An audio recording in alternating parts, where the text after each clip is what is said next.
Chers amis, je fais le choix risqué, certes, mais avec entrain, de m'adresser à vous en alexandrin. Ce plaisir de la rime n'est autre qu'un clin d'œil qui restera, j'espère, loin du péché d'orgueil. Sans prétention aucune, c'est une tentative pour toucher notre oreille, pour la rendre attentive. Et pour vous faire entendre aujourd'hui autrement ce que je veux vous dire plus précisément.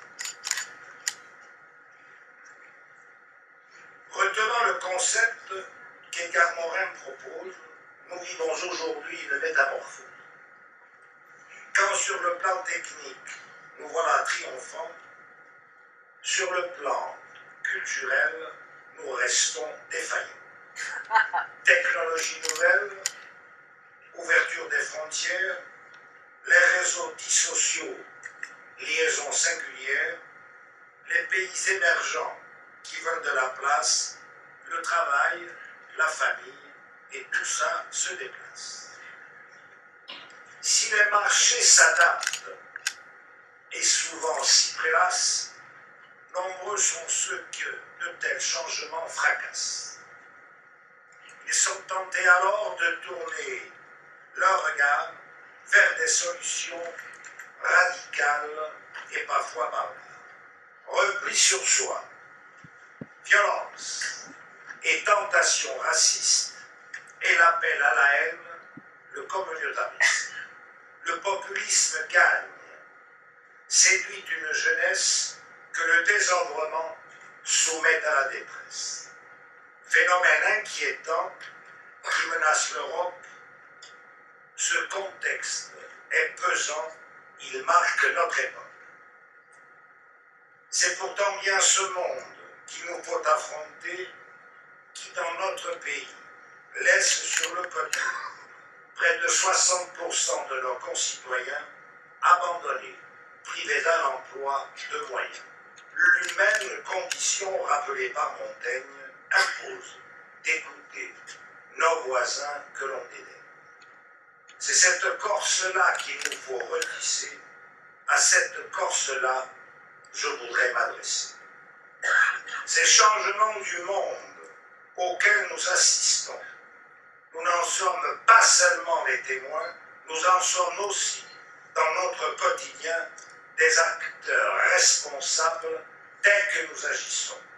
Ce que Bernard Stiegler a souvent dénoncé, cette misère symbolique qu'il a su nommer.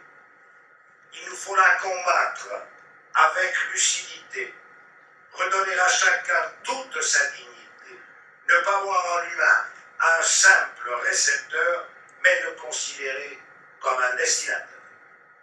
Notre projet consiste donc à retisser du lien entre les territoires, entre les gens, au quotidien. Dans la grande bataille que nous menons, il nous faut choisir et le lieu et les armes. J'ai choisi pour ma part d'affronter le vacarme par le souffle, par la langue, celle que nous rencontrons notamment dans le champ citoyen. Tout cela bouge un peu, mais peut-être trop lentement, là où on espérait un profond changement.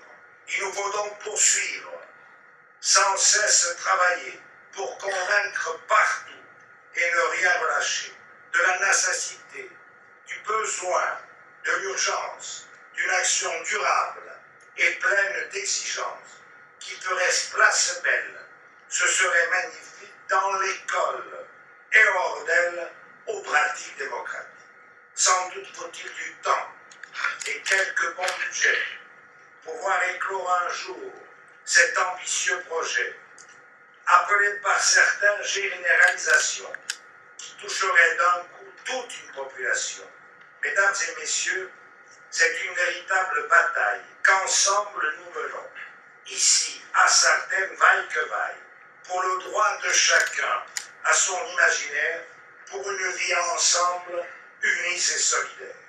Nous parlons de partage et d'émancipation, nous parlons de désir et non de sidération. Notre présence ici est un engagement dans le vaste combat cité précédemment. Oui, nous voulons, à Sartène, réinventer l'avenir. Je la sens capable de notre devenir, car je veux simplement nous éviter le pire. Même je le sais, si c'est à vous de le dire. Nous voulons, pour tout projet, fonder et rebâtir cette ville délaissée qui ne doit plus subir.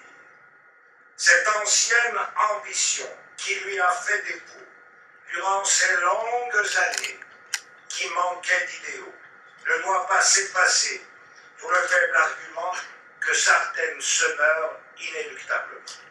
Que de temps à trouver.